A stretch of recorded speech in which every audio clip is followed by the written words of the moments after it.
L'actuel ministre de la Défense Prabowo Subianto, qui avait revendiqué la victoire le jour du scrutin le 14 février, a remporté l'élection présidentielle en Indonésie dès le premier tour alors que son principal rival, Anies Baswedan, va contester le résultat.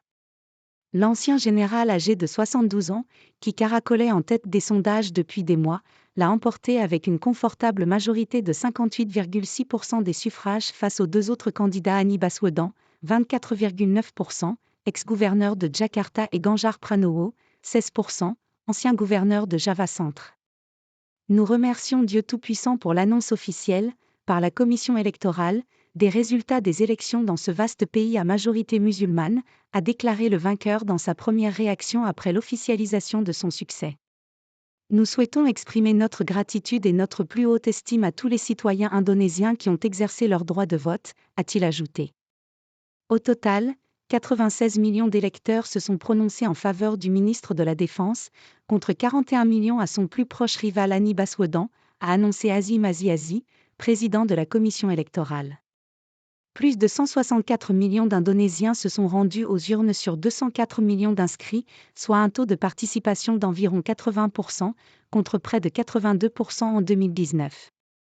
Prabowo Subianto, au passé militaire controversé, succédera en octobre à Joko Widodo, surnommé Jokowi, à la tête de la première économie d'Asie du Sud-Est.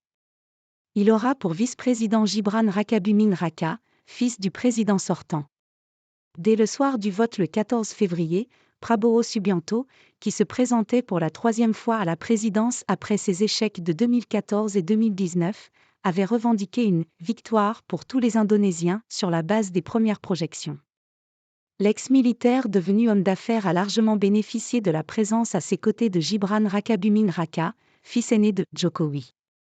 Selon les experts, Prabowo a fédéré les électeurs sur une rhétorique nationaliste et populiste, s'engageant à poursuivre la politique de Jokowi. Ces deux rivaux disposent de 3 jours pour saisir la Cour constitutionnelle afin de contester le résultat en arguant d'éventuelles fraudes ou irrégularités. Un dirigeant né d'un processus entaché de tricherie et de violation aboutira à un régime qui produira des politiques pleines d'injustice, et nous ne voulons pas que cela se produise, a déclaré Anies Baswedan dans un communiqué, confirmant qu'il allait déposer un recours. Mais selon l'équipe de juristes du futur président, le résultat a peu de chances d'être remis en cause en raison du très important écart de voix entre Prabowo Subianto et les deux autres candidats, ont rapporté les médias locaux. Passé controversé. À l'époque chef des forces spéciales, Prabowo Subianto a été accusé par des ONG et par ses anciens responsables d'avoir ordonné l'enlèvement de militants pro-démocratie dans les années 1990, vers la fin de la présidence de Suharto. Il a rejeté ces accusations et n'a jamais été poursuivi.